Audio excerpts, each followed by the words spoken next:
بالسرعه المحدده، السرعه العاليه هاي نتيجتها.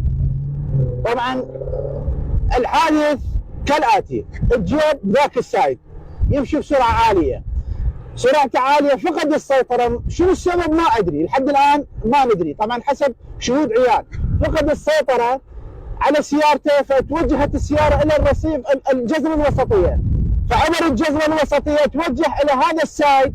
تفاجأ بوجود هاي المركبه نوع بيك اب، البيك اب بها عائله، السائق مع امراه وطفله، تصاوبوا ثلاثتهم، وهنا بالجيب نسوان اثنين وطفله وسائق. احد النساء توفت نفس الدقيقه مع الاسف، مع الاسف.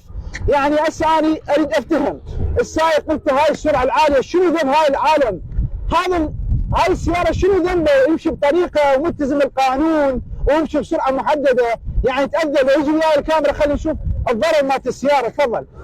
يعني الضرر الموجود، الكم الهائل من السرعه هاي طبعا يسبب هيك ضربه قويه. تفضل. احنا ليش نقول حزام الامان؟ حزام الامان، شوف هذا الجام هنا راس براس الام والطفل، شوف هذا الشعر. تعال اقترب علي، اقترب علي. شوف هذا شعر. يعني من نقول حزام الامان يا اخواننا، حزام الامان ترى يقيك من هيك مشاكل، يقيك من هاي الحوادث الكبيره اللي قد تكون مميته.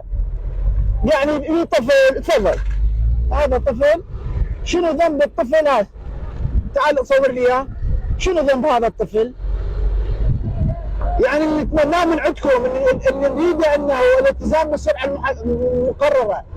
اكثر اسباب الحوادث الموجوده داخل المدينه وخارج المدينه هي السرعه.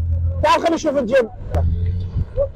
يعني شوف الضربه القويه موجوده، الضربه القويه الموجوده. شوف حليب اطفال، يعني هذا كله دم، يعني منظر مرعب بصراحه. الضربه كلش قويه. يعني مع العلم هاي السياره امريكيه تكون متينه. يعني شوف وين داخل البيبان السياره، يعني شوف وين داخل البيبان السياره. يعني الناس شنو ذنبها؟ من وراء تهور شخص او من وراء خطا شخص. يعني شنو ذنب الناس؟ اللي نطلبه، اللي نترجاه، يعني احنا كاي سائق اللي وياك امانه، اذا كان سائق تاكسي او اذا كان وياك حتى لو اهلك، انه توصله الى المكان اللي يريده بشكل امين، توصل بيته.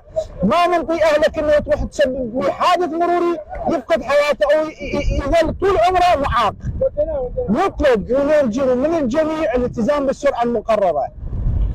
الله يحفظ الجميع والله يشافي الجرحى، ونتمنى لكم السلامه، والسلام عليكم ورحمه الله وبركاته.